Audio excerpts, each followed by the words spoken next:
Hello दोस्तों, स्वागत है एक बार फिर से इस खूबसूरत से प्यारे से चैनल पीआर केमिस्ट्री क्लासेस में।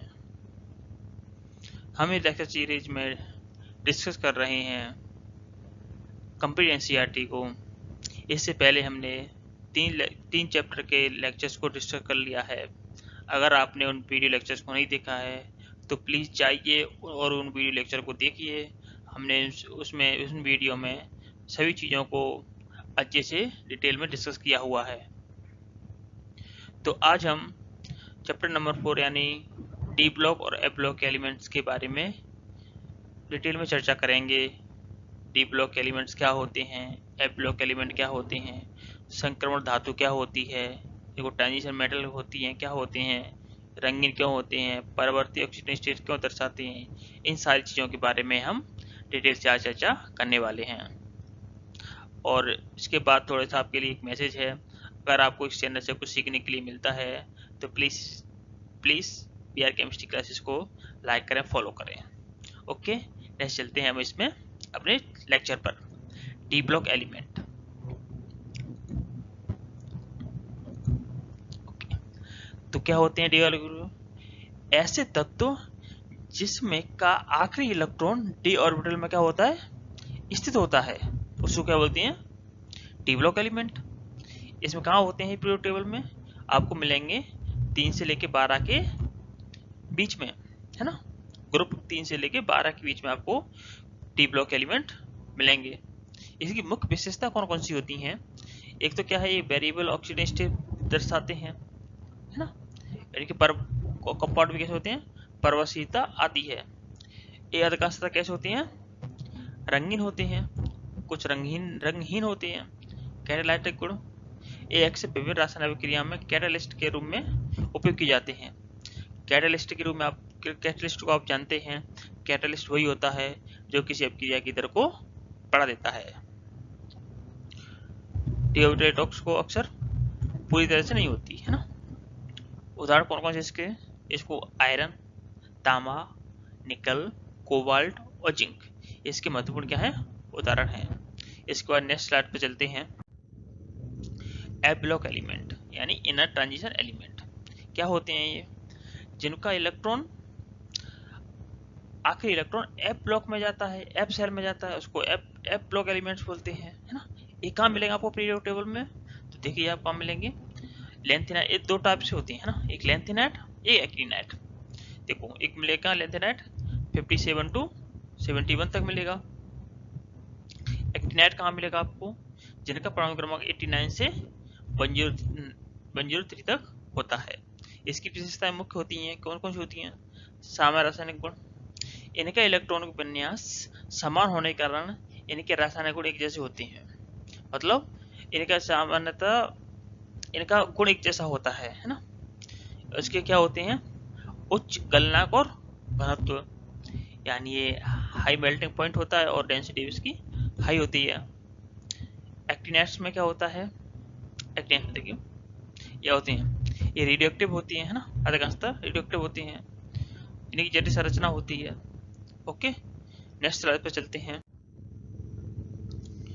Why do transition metal form ions, ये आयंस फॉर्म क्यों करती हैं? तो इनके कुछ कारण हैं, 4-5 कारण हैं, उन सभी को आप डिस्कस करने वाले हैं। तो देखिए इनकम्प्लीट डी ऑर्बिटल, है ना, इसका क्या होता है, डी ऑर्बिटल अधूरा होता है, खाली होता है, इसलिए ट्रांजिशन मेटल डी ऑर्बिटल पूरी तरह से भरे नहीं होते, इसलिए आसानी से भारी वैलेंस इलेक्ट्रॉन खो सकते हैं या फिर आयन बना सकते हैं ना। या तो डी ऑर्बिटल खाली होगा तो क्या करेंगे, वो ले सकते हैं फिर दे देंगे। वेरिएबल ऑक्सीजन स्टेट मतलब एक तरह की स्टेट नहीं दर्शाते, अलग अलग तरह के रहते हैं, कभी कभी 4, कभी 3, कभी 5, है ना। क्यों? इनका डी ऑर्बिटल कैसा होता है, हाफ फील्ड होता है ना। D3d और 4s ऑर्बिटल से इलेक्ट्रॉन खो सकते हैं। यह कारण है कि ट्रांजिशन मेटल अलग अलग प्रकार के आयन बना सकते हैं। थर्ड है हाई इफेक्टिव न्यूक्लियर चार्ज, मतलब इसमें नाभिक चार्ज कितना होता है, हाई होता है ना। ट्रांजिशन मेटल के नाभिक न्यूक्लियस में अधिक प्रोटॉन्स होते हैं, इलेक्ट्रॉन को मजबूती से पकड़े रहते हैं। बैलेंस सेल 4s और 3d के इलेक्ट्रॉन ज्यादा एनर्जी अब्जॉर्ब करने पर निकल जाते हैं। नेक्स्ट स्लाइड पे चलते हैं। फोर्थ है stability of half field and full filled orbital. Half filled D5 है ना, जिसमें भी D5 है वो हाफ फिल्ड होता है। फुल फिल्ड D10, क्योंकि D ऑर्बिटल में कितने इलेक्ट्रॉन आते हैं, मैक्सिमम 10 आते हैं। M में आते हैं 14, कॉन्फ़िगरेशन स्थिर होते हैं। ट्रांजिशन मेटल इलेक्ट्रॉन खोकर जोड़कर स्थिरता को प्राप्त करने के लिए कोशिश करता है। स्ट्रॉन्ग मेटेलिक बॉन्ड है ना, इसमें धातु को बंध कैसा होता है, बहुत मजबूत होता है ना। ट्रांजिशन मेटल्स में डी ऑर्बिटल होते हैं जो मेटेलिक बॉन्डिंग को मजबूत बनाए रखते हैं। ये धातुएं आयन बनाती हैं तो ये और भी स्थिर हो जाती हैं। जब इसके आयन बन जाते हैं ना तो वे क्या होती है, और ज़्यादा स्टेबल हो जाती हैं। इसका कंक्लूजन क्या निकलता है, निष्कर्ष क्या निकलता है, आयन बनाते हैं, देख लिए अपन ने, अधूरे डी ऑर्बिटल होते हैं, बिल्कुल होते हैं, ऑक्सीडेशन स्टेट दिखाते हैं, वे अधिक इलेक्ट्रॉन संरचना वाले को पाने को कोशिश करते हैं, इसका आवेश अधिक होता है। एग्जाम्पल हमने देख ही लिए थे, फेरस हो गया, कॉपर हो गया, कोबाल्ट हो गया, क्रोमियम हो गया, मैग्नीशियम हो गया। इसके बाद नेक्स्ट स्लाइड पे चलते हैं।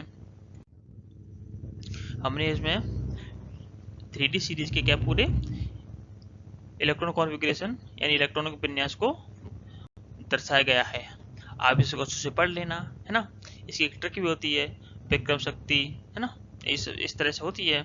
अगर आप इसको बोलेंगे तो मैं इसको डिटेल में आपको बता दूंगा कि क्या ट्रिक होती है और किस तरह से इनको याद करते हैं। ओके, इसके कुछ एक्सेप्शन केस भी होते हैं, इसके क्रोमियम, कॉपर है ना, ये बना हुआ है ना इलेक्ट्रॉनिक कॉन्फ़िगरेशन। ओके, चलते हैं electron configuration of second transition metal यानी 4D सीरीज में इट्रियम है, जिरकोनियम है, नाइबीयम है। इसमें भी एक्सेप्शन केस हैं, नाइबीयम, मोलिब्डेनम, पैलेडियम और सिल्वर ना। तो ये थी आज की क्लास। अगर आपको कुछ और भी मेरे से कुछ पढ़ना है, जैसे आपको कुछ किस इन्हीं चीज़ों में से कुछ आपको डिस्कस करना है, बिल्कुल डिटेल में चाहिए, तो आप मुझे कमेंट में कमेंट कीजिए, कमेंट बॉक्स में कमेंट कीजिए और मुझे बताइए कि सर मुझे ये पढ़ना है, तो मैं आपको उस वीडियो उसका डिटेल में एक वीडियो आपको जरूर बनाऊंगा। और thank you watching for BR chemistry classes. हाँ, लास्ट में BR केमिस्ट्री क्लासेस को सब्सक्राइब करें। Thank you.